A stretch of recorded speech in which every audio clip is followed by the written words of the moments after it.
અને કેવો હશે?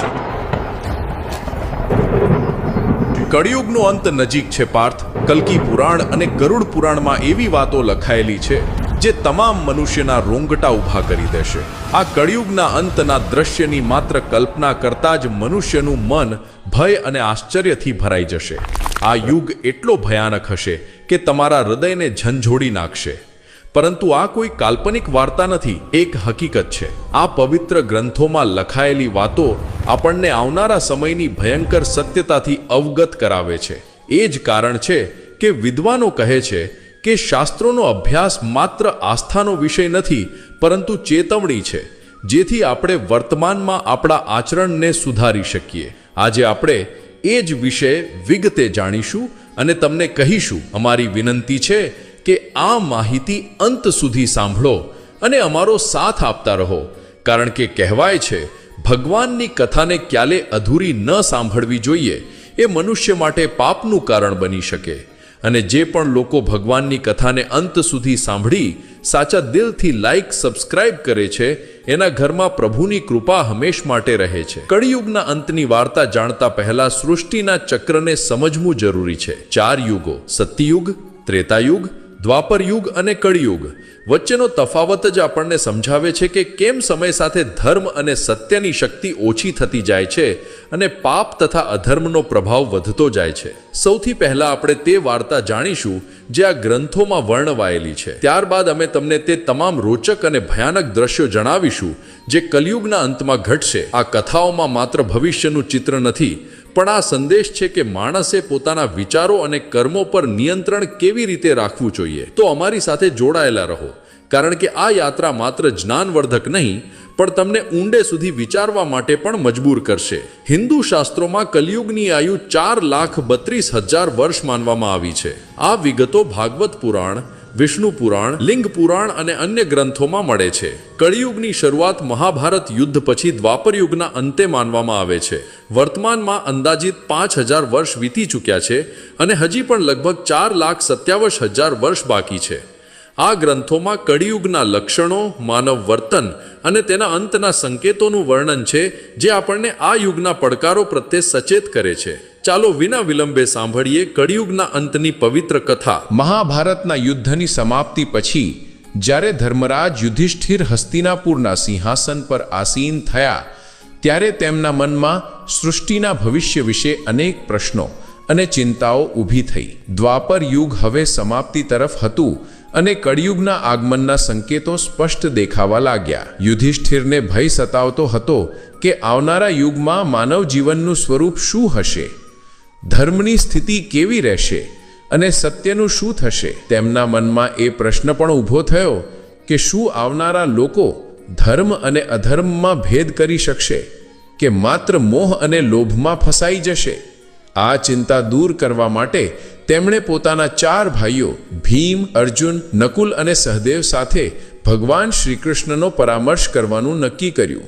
યુધિષ્ઠિરે પોતાના ભાઈઓને બોલાવ્યા. અર્જુન, જે હંમેશા યુદ્ધ માટે તત્પર રહેતા, નિશ્ચિત સ્વરે પૂછ્યું કે હે મોટા ભાઈ, તમે આટલા વ્યાકુળ અને ચિંતિત કેમ છો? શું કોઈ શત્રુએ હસ્તિનાપુર પર આક્રમણ કરવાનો દુસ્સાહસ કર્યો છે? જો એવું છે તો મને આજ્ઞા આપો, હું તરત જ તેનો નાશ કરી દઈશ. યુધિષ્ઠિરે ઊંડો શ્વાસ લઈને કહ્યું કે હે અર્જુન, હું તારા પરાક્રમથી સારી રીતે પરિચિત છું. આ ધરતી પર કોઈ શત્રુ એટલો સાહસી નથી કે હસ્તિનાપુર પર આક્રમણનો વિચાર પણ કરે. મારી ચિંતા કોઈ બાહ્ય શત્રુથી નહીં, પરંતુ કળિયુગના આગમનથી છે. મને ભય છે કે આવનારા સમયમાં માનવ સમાજ કઈ દિશામાં જશે, ધર્મ અને સત્યની શું સ્થિતિ રહેશે. ભીમ, જે મોટા ભાઈની દરેક ચિંતામાં સહભાગી રહેતો, તે બોલ્યો, હે મોટા ભાઈ, તમારી ચિંતા અમારા મનમાં પણ ભય અને અનિશ્ચિતતા પેદા કરી રહી છે. કૃપા કરીને જણાવો કે કયું સંકટ અમારી સામે છે. યુધિષ્ઠિરે ગંભીર સ્વરે જવાબ આપ્યો કે હે ભીમ, તું સાચું કહે છે. એક ભયંકર સંકટ આવવાનું છે. હું કળિયુગના પ્રભાવો અંગે વિચારીને ચિંતિત છું. તેથી મેં નક્કી કર્યું છે કે આપણે દ્વારકાધીશ શ્રી કૃષ્ણ પાસે જવું જોઈએ. માત્ર તેઓ જ આ ચિંતાથી મુક્તિ અપાવી શકે છે. બધા પાંડવોએ યુધિષ્ઠિરની વાતથી સહમતિ વ્યક્ત કરી. અર્જુને કહ્યું કે તમે સત્ય કહો છો મોટા ભાઈ, શ્રી કૃષ્ણ જ આ સમયે સૌથી જ્ઞાની અને ભવિષ્ય દ્રષ્ટા છે. આપણે તેમની પાસે જવું જોઈએ. ભીમે પણ ઉત્સાહપૂર્વક કહ્યું કે હે ધર્મરાજ, હું તમારી સાથે છું. નકુલ અને સહદેવે પણ તરત હામાં હા ભરી કે આ નિર્ણય સૌથી યોગ્ય છે. આ રીતે બધા પાંડવો દ્વારકા તરફ પ્રસ્થાન કરવા લાગ્યા. દ્વારકાની પવિત્ર નગરીમાં પહોંચી અને પાંડવોનું ભગવાન શ્રી કૃષ્ણે હાર્દિક સ્વાગત કર્યું. યુધિષ્ઠિરે તેમના ચરણમાં પ્રણામ કરતા કહ્યું કે હે કેશવ, તમને વારંવાર નમસ્કાર. તમે તો અંતર્જ્ઞાની છો. દ્વાપર યુગ હવે સમાપ્ત થવાનો છે અને કળિયુગના સંકેતો સ્પષ્ટ દેખાઈ રહ્યા છે. હું જાણવા માંગુ છું કે કળિયુગમાં માનવનું સ્વભાવ અને આચરણ કેવા હશે, તે કયા કર્મોમાં લીન રહેશે અને મોક્ષ પ્રાપ્તિ માટે તેમને શું કરવું પડશે. શ્રી કૃષ્ણ સ્મિત સાથે બોલ્યા, હે ધર્મરાજ, તમારી જિજ્ઞાસા અત્યંત યોગ્ય છે. કળિયુગના પ્રભાવોને સમજવું એ માત્ર તમારા માટે નહીં, પરંતુ સમગ્ર માનવ જાત માટે મહત્વનું છે. પરંતુ તેનો જવાબ સીધા શબ્દોમાં આપી શકાય તેવો નથી, કારણ કે તેને અનુભવ દ્વારા સમજવું વધુ જરૂરી છે. યુધિષ્ઠિરે ઉત્સુકતાથી પૂછ્યું, હે માધવ, તમે જે પ્રકારની પરીક્ષાની વાત કરો છો તેના માટે અમારે શું કરવું પડશે? શ્રી કૃષ્ણ બોલ્યા, હે મહારાજ, તમને અને તમારા ચારેય ભાઈઓને અલગ અલગ દિશાઓમાં આવેલા ઘનઘોર અને રહસ્યમય જંગલોમાં જવું પડશે. ત્યાં અનેક વિચિત્ર અને અદ્ભુત દ્રશ્યો જોવા મળશે. એ દ્રશ્યો તે સ્થિતિઓના પ્રતીક હશે જે કળિયુગમાં પ્રગટ થશે. જ્યારે તમે એ અનુભવો લઈને મારી પાસે પરત આવશો અને મને જણાવશો, ત્યારે હું તમને કળિયુગના વાસ્તવિક પ્રભાવ અને તેના રહસ્યો વિગતે સમજાવીશ. યુધિષ્ઠિરે ગંભીરતાથી ઉત્તર આપ્યો, જેવી તમારી આજ્ઞા કેશવ. તમે જે સ્થાન બતાવો ત્યાં જવા અમે તૈયાર છીએ. શ્રી કૃષ્ણ બોલ્યા, તમે અને તમારા ભાઈઓ અલગ અલગ દિશાઓમાં જાઓ. ત્યાં ભયાનક અને રહસ્યમય જંગલો છે. જો કોઈ અસામાન્ય ઘટના કે વિચિત્ર દ્રશ્ય દેખાય તો તેને ધ્યાનપૂર્વક જુઓ અને પરત આવી મને જણાવો. ત્યારે જ તમે કળિયુગના રહસ્યને સારી રીતે સમજી શકશો. શ્રી કૃષ્ણની આજ્ઞાનું પાલન કરતા પાંડવો પોતાના રથો ત્યાં જ મૂકી પગપાળા જ વનમાં નીકળી પડ્યા. વાતાવરણ બહારથી શાંત લાગતું હતું, પરંતુ અંદર એક રહસ્યમય કંપન જેવું હતું, જાણે દરેક વૃક્ષ અને હવા કંઈ કહેવા માંગતી હોય. પાંડવો અલગ અલગ દિશામાં નીકળી ગયા, જેથી વધુમાં વધુ અનુભવ મેળવી શકે. યુધિષ્ઠિરનો અનુભવ તેના શબ્દોમાં. યુધિષ્ઠિરને એક ઘનઘોર અને અંધકારમય વનમાં એક વિચિત્ર દ્રશ્ય જોવા મળ્યું. તેમણે એક વિશાળ હાથી જોયો, જેની 2 સૂંઢ હતી. તે હાથી બંને સૂંઢથી મોટા મોટા વૃક્ષોને ઉખાડી રહ્યો હતો, જાણે તેની શક્તિ અસમ હોય. યુધિષ્ઠિર આશ્ચર્યચકિત થઈ ગયા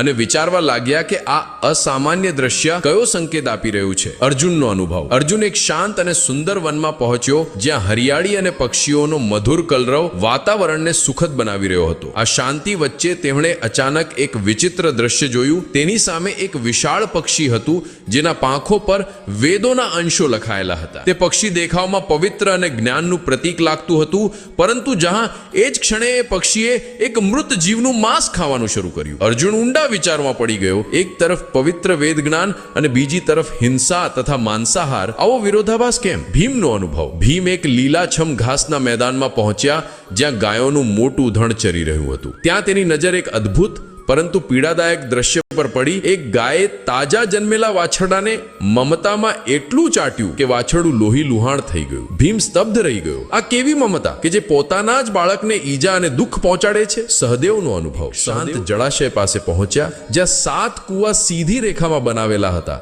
6 કૂવામાં પાણી ભરેલું હતું, પરંતુ મધ્યમાં આવેલો સૌથી ઊંડો કૂવો આખો સુકાઈ ગયેલો હતો. આ અજીબ દ્રશ્ય જોઈ સહદેવ વિચારવા લાગ્યો કે આ સંકેત કઈ દિશામાં ઈશારો કરે છે. સૌથી ઊંડો કૂવો હોવું છતાંય જે સૌથી વધારે જળ સંગ્રહ માટે યોગ્ય હોવું જોઈએ, એ આખો ખાલી કેમ? નકુલનો અનુભવ. નકુલ એક પર્વતીય પ્રદેશ તરફ આગળ વધ્યો. ઊંચા ઊંચા પર્વતો પર ઘનઘોર અને હરિયાળા વૃક્ષોના સુંદર દ્રશ્યો. અચાનક તેણે જોયું કે એક વિશાળ પથ્થર પર્વત પરથી નીચે ઢળતો આવી રહ્યો હતો. તે પોતાના માર્ગમાં આવતા મોટા મોટા વૃક્ષોને બેરહેમીથી ઉખાડી રહ્યો હતો, પરંતુ જેમ જ એ પથ્થર એક નાનકડા છોડ પાસે આવ્યો, અચાનક ત્યાં જ અટકી ગયો. નકુલ ચકિત થઈ ગયો. આ નાનકડું છોડ એટલા મોટા વિશાળ પથ્થરને કેવી રીતે રોકી શક્યું? સાંજ થતાં જ પાંડવો પોતાના અનુભવ સાથે વનમાંથી પરત ફર્યા અને શ્રી કૃષ્ણ પાસે પહોંચ્યા. તેમણે એક એક કરીને જોયેલા દ્રશ્યો કૃષ્ણ સાથે વર્ણવ્યા. યુધિષ્ઠિરે કહ્યું, હે પ્રભુ, મેં 2 સૂંઢવાળો હાથી જોયો. શ્રી કૃષ્ણ સ્મિત સાથે બોલ્યા, હે ધર્મરાજ, આ દ્રશ્ય દર્શાવે છે કે કળિયુગમાં શાસકો બેવડી ચાલ ચલશે. તેઓ ઉપરથી ધર્મ અને ન્યાયનો દેખાડો કરશે, પરંતુ અંદરથી પ્રજાનું શોષણ કરશે. બંને તરફથી તેઓ પોતાના સ્વાર્થ સાધશે. અર્જુને કહ્યું, પ્રભુ, મેં એક એવું પક્ષી જોયું જેની પાંખો પર વેદોના અંશો લખેલા હતા, પરંતુ તે માંસ ખાઈ રહ્યું હતું. શ્રી કૃષ્ણ બોલ્યા, હે અર્જુન, કળિયુગમાં વિદ્વાન અને પંડિત કહેવાતા લોકો પાસે જ્ઞાન તો હશે, પરંતુ તેમના હૃદય પવિત્ર નહીં હોય. વેદ અને ધર્મનો ઉપયોગ તેઓ માત્ર ધન અને પ્રતિષ્ઠા મેળવવા માટે જ કરશે.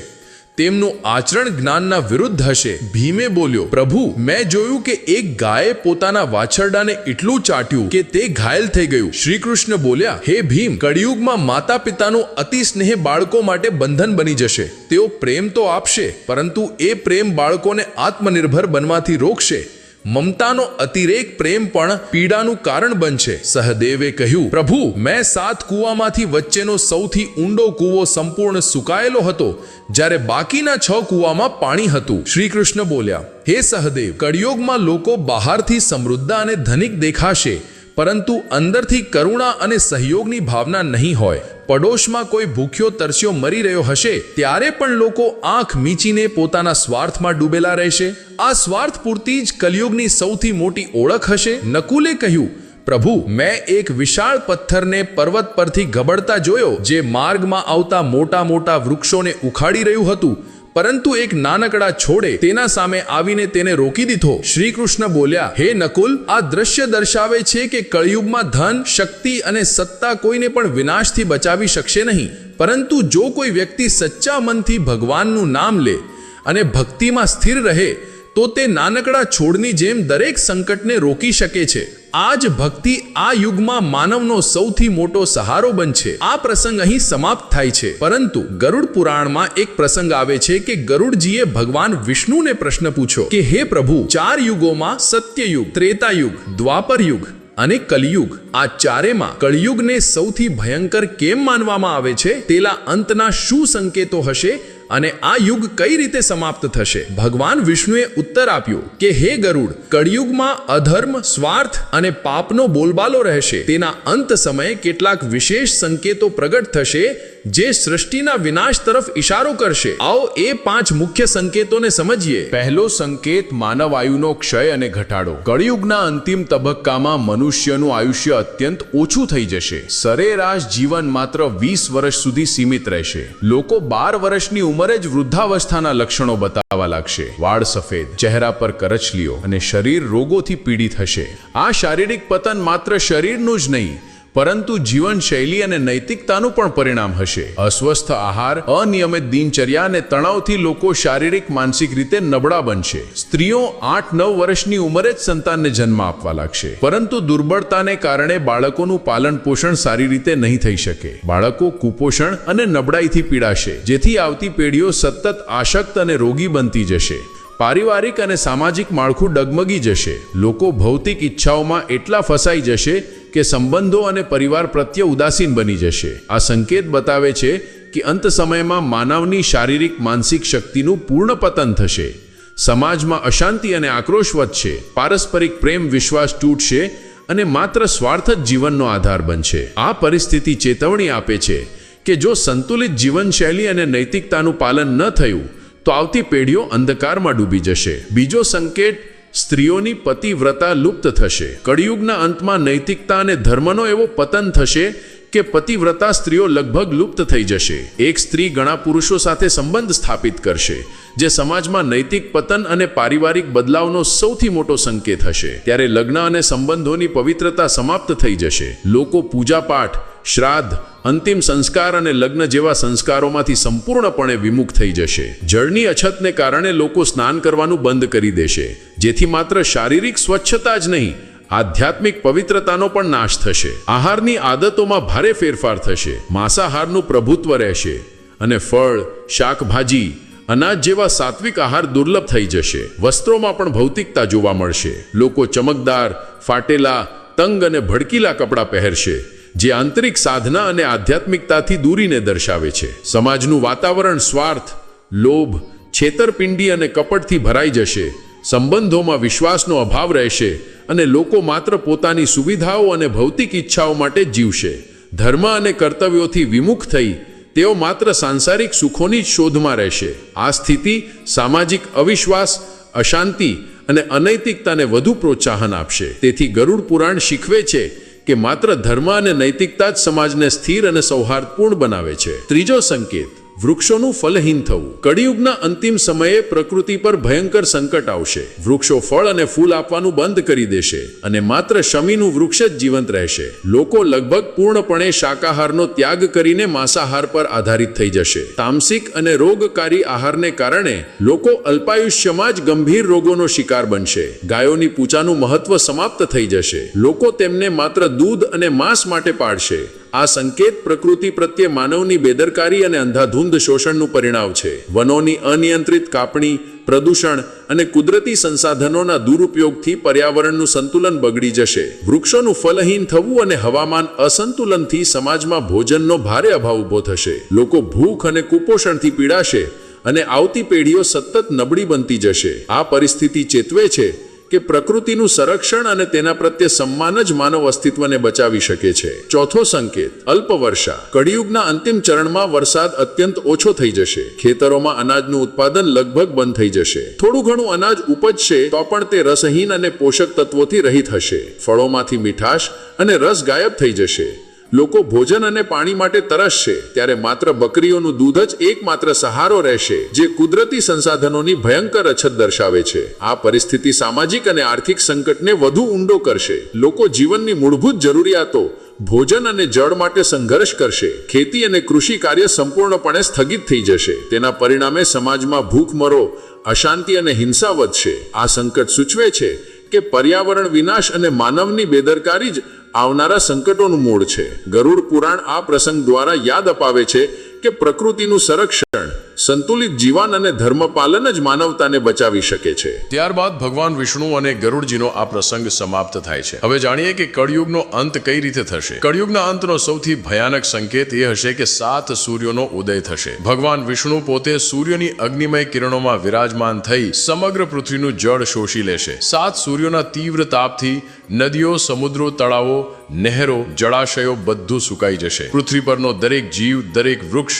અને દરેક પર્વત એ અસહ્ય ગરમીથી જૂજીને રાખ બની જશે. ધરતીની સપાટી પર માત્ર ધગધગતી રાખ અને રાખમાંથી ઉડતો ધુમાડો જ રહેશે. આ દ્રશ્ય સમગ્ર સૃષ્ટિના અંતની ઘોષણા કરશે. તેના પછી ભગવાન વિષ્ણુ રુદ્ર રૂપ ધારણ કરશે અને એવો પ્રચંડ મેઘ વરસાદ ઉત્પન્ન કરશે જે 100 વર્ષ સુધી સતત વરસશે. આ વરસાદ સામાન્ય નહીં હોય. તેના ટીપા વજ્ર સમાન કઠોર અને પ્રલયકારી હશે. સતત વરસતા જળથી પૃથ્વી જલમગ્ન થઈ જશે. પર્વતો સમુદ્રમાં ડૂબી જશે અને શેષ જીવન તરંગોમાં વિલીન થઈ જશે. સમગ્ર સંસારનો અંત થઈ જશે અને આ પ્રલય સૃષ્ટિ ચક્રનું સ્વાભાવિક ચરણ ગણાશે. એક અંત જે નવી શરૂઆતનો માર્ગ ખોલે છે. જ્યારે અધર્મ, પાપ અને સ્વાર્થ પોતાની ચરમ સીમા પર પહોંચશે ત્યારે આ સંહાર અનિવાર્ય બનશે. પરંતુ આ વિનાશ માત્ર નાશનો પ્રતીક નથી, પરંતુ શુદ્ધિકરણની પ્રક્રિયા છે. ભગવાન વિષ્ણુએ ગરુડજીને કહ્યું, આ અંત એક નવી સવારની ભૂમિકા છે. જ્યારે વર્તમાન સૃષ્ટિ નષ્ટ થશે ત્યારે પરમાત્મા પોતાની ઈચ્છાથી એક નવી શુદ્ધ અને પવિત્ર સૃષ્ટિનું નિર્માણ કરશે. એ નવી સૃષ્ટિમાં ધર્મ, સત્ય અને